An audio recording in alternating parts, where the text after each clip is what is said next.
It is so great seeing my next guest back in action. He's going to be fighting in the Unified Cage coming up here March 4th. Unified MMA 43 is going to be taking on Cole Campbell. It is Zack Powell back here on the program. Zack, how's it going, man? Super good. Thank you for having me today. Hey, it's great to catch up with you, man. And we'll start there first. Fighting for Unified, going to be on Fight Pass. How did this all come together? So I was looking for a fight. I was looking to get active. I was supposed to fight in December in my new hometown of Niagara Falls. Unfortunately, that fell through the day of weigh-ins because of COVID. The venue decided to pull the event. So I've been looking. I've been looking for opportunities in the States. I've been looking for a few opportunities, either BTC or Unified, and I was talking to Unified, and this opportunity came up, and I couldn't pass on that. So here we are going into this fight in 2 weeks. Yeah, first time going to Alberta, or have you been there before? Yes, this is my first time I can recall. I probably went there as a kid because my dad was a truck driver, so like we went like across Canada, across the states. So probably I might have been there, but I can't really remember. Well, either way, it's good time of year, nice mountains, all that stuff. We haven't seen you since June. You sort of talked about it there. Supposed to fight on that Niagara Falls card. That fell out. How difficult has it been getting fights on the regional scene over the last year? I mean, I'd like to say hasn't been as hard as I thought it's been, but like it's always hard to get a matchup and get someone to say yes. Like guys are picky, and myself, like I can't say like I'll say yes to anyone. Like I've been offered like some hard fights, and I probably would have said yes a year ago, but after what happened at BFL, like losing to the hometown guy in that kind of way, like I'm more hesitant now to going, like let's say, out to the States and find a hometown guy. So I guess guys are picky, and I can understand it. But if like there was legal that was game enough to step up for Niagara Falls, Cole Campbell, who's game enough to step up for this opportunity here, so it's not that hard. Okay, that makes sense. Yeah, just quickly, might as well mention it. BFL 67. I know not going your way. Obviously, fighting a hometown guy. What did you take away the most from that fight?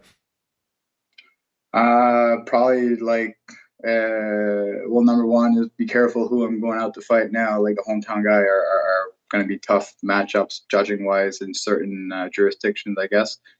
And then other than that, like just more activity on the ground, like really like just show the judges, like show them that I'm dominant, right? Like I can go out there and like against Dario, like I dominated the fight for I'd say 13 minutes where I was on top of him and like didn't feel like he was winning. I just feel like he was not losing probably. But now like go out there and like find that finish and land some ground and pound and be a bit more violent with it. Okay, there we go. Let's talk about Cole Campbell here. 7-fight veteran. What do you know about him? How do you feel like you match up against him here? I think he's a similar version of myself, probably just less skilled. He likes to grapple. He likes to wrestle. He's a pressure fighter as well. So it's a very interesting matchup. He's probably the first guy in a lot of fights that's going to be trying to shoot a takedown on me, so that's interesting. But other than that, like, looks like a good kid, good guy, and like there's no like bad blood going in, just two guys trying to win. Training camp, how's that going ahead of this fight? Who you mainly been working with leading up to the matchup? Super good. Niagara top team. There's a lot of good guys. Like there's Romero, there's Bobby Poulter, there's AJ's been gone a bit, but I got to work with him a bit before he left. Prickett, the head coach, and there's so many good guys, up and coming guys I could name. They'll be known very shortly on the scene, so it's nice. It's a powerhouse. It's a lot of good training partners. Yeah, and how cool has that been? I mean, there's been a lot of success lately. Aaron Jeffrey signing with, you mentioned AJ there, signing with Bellator, which is awesome because they don't sign a lot of Canadians for whatever reason, so that was cool. And then Jasmine getting her big win. She was I think she was a betting underdog in that fight too. Goes out there and gets it done. How cool has that been just as a fellow teammate to see the success of your gym? It's great. I feel like it's all coming together like pretty much at the same time. Like the facility we were at before, we were like in a basement, a small basement, no lighting, just grinding it. And now like we're in a super big gym. It looks like a world-class gym, and now we've got world-class fighters. So it's all coming together, and hopefully we can be like the next powerhouse out here in Canada and be breeding fighters into the UFC and Bellator as well.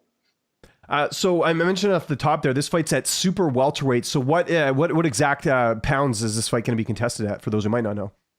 It's 175. Oh, that's nice. Okay, cool. Because typically it's welterweight, lightweight even sometimes. Like what's sort of your ideal weight class? Honestly, I don't mind. Like I feel the only reason I cut down the lightweight is to not deal with guys that like have bigger frames, like someone that's like Right. 6'3", 6'2". But like if I can get a guy like Cole, who's pretty much the same frame as me, and we can go out there and not cut weight, I mean that's fun. Yeah. How's your weight right now, if you don't mind me asking? Because like that's one of the benefits. You're going to get such a better fight with guys not being drained, cutting that much weight, right? Yeah, I still have to cut, but it's way less than like going down to 65 or 55, so that's good. Yeah. And do you think we'll see more of that with promotions? I mean, Eagle FC, for example, they're doing a 165-pound division. Like, it seems like that's becoming more frequent because at the end of the day, you're going to get a better fight. You're not going to have guys, killing themselves, and you're going to see more of a competitive matchup where it's more about skill rather than who's the bigger guy. Yeah, I'd like to say it'd be nice to have more of that, but guys are still cutting weight, and like I'm probably like an example of that. Like, but like, see the difference is like going down to 55. Like I'll probably cut like 25 pounds of water last week. Then going down to 65 is probably like 20, and then like going down to 75, I probably just have 15 pounds left to cut, right? So like there's still like someone like me, like I'm still gonna go out there and cut water. Like I want every little bit of advantage I can get. But I'll feel less shitty doing it at 75 than doing it at 55 for sure. Yeah, no, that makes sense. Who's going to be making the trip with you? Who's going to be in your corner for this fight? The usual Chris Prickett and Matt DiMarco-Antonio. Nice. And when are you flying out there? Like how many days ahead of time? Because obviously it's a long flight for you from Niagara. Yeah, I think we're flying down on the Tuesday night. Oh, cool. Okay, so plenty of time change, all that stuff, right? So yeah, get time to adapt and stuff. It's pretty good. That's cool. And how's this fight playing out? I know you feel like you're going to get your hand raised, otherwise why sign the contract? But how do you envision the fight playing out? Honestly, I think it's going to be a gritty war. I think it's going to be very exhausting for both of us. I'm going to be go out there looking to finish Cole. He's probably going to be trying to do the same. But the thing is, like, I haven't been finished before. I don't get in really bad positions in fights, and I see like he in previous fights against lesser skills opponent, he'll get his back taken, he'll be mounted or stuff like that, and he's able to get out. I just think that'll play out different with someone like me. So hopefully a finish. I'll be looking for it for sure. But I definitely see it going my way. Love it. What are some goals that you have this year? I mean, I know keeping active is important, but like you said, it's got to be the right fight. What are some things you have on the agenda for this year? Because I know it's a big year for you, especially with your record at 4-1 right now. Yeah, we'll definitely go out there and win this one, and probably fight again in May for Unified again, rack up 2 in a row, and then try and get on Contender Series. During the meantime, maybe in between this next fight, I'm gonna have to be looking for new management. So I'm gonna be looking for that after this one, and then hopefully this management team can help me get on Contender Series after I go out there and get 2 good wins, 2 more wins under my belt. Love it. That's good, man. What about downtime? I know it's pretty cold this time of year out in Ontario. I don't miss that. Living in when I used to live in Toronto. What have you been up to outside of training? You watching any TV shows, anything like that? Probably a bit of TV shows, a bit of video games, a bit of work, a bit of like sports cards, selling and trading. Oh, cool. You do that? I didn't know. What type of sports cards are you selling? Yeah, mostly hockey, but cool. I got like a bit of basketball and football as well. Nice. What's like your most prized possession, or what's like the most you've sold a card, like a hockey card? Because now you just piqued my interest as soon as you said hockey. So. Well, I'm holding a few right now. Like I have a few like Ovechkin like autograph cards, and some I'm holding a few like that could probably go like into like the 4 digits. Oh, nice. But like I recently sold a Austin Matthews rookie autograph card for $2,000. Whoa, that's awesome. Yeah. Is that something you've done your whole life? Because I don't think we've talked about this before. I started this like during the pandemic. So like as a kid growing up, I was collecting a lot of sports cards. I always liked it. And like I remember myself thinking like, oh wow, like I want to open a sports card shop growing up. Mm-hmm. And then like I sold my whole collection when I was like 18. And I definitely regret it now because there's a couple of like probably thousands of dollars worth I sold for like $500 at the time. And I got back into it and started like buying people's collections that were selling cheap, and like the market has been going up crazy, and like these cards have crazy value now, and that's basically like what I do now for like a side income, and that, and like I also have like a full-time job, so like I'm able to like go out and train and not worry about finances, so it's nice. What are you doing for work? I don't know if we touched on this in the last interview. So I work for Elections Canada, so government work. I work from home. so they're pretty like flexible on like me going out to train during my lunch hour and coming back. Good. That's cool. So everything's remote. So that means you can kind of, kind of like you can probably even do some work during fight week if you have a bit of time or whatever, right? Or do you take time off on fight week?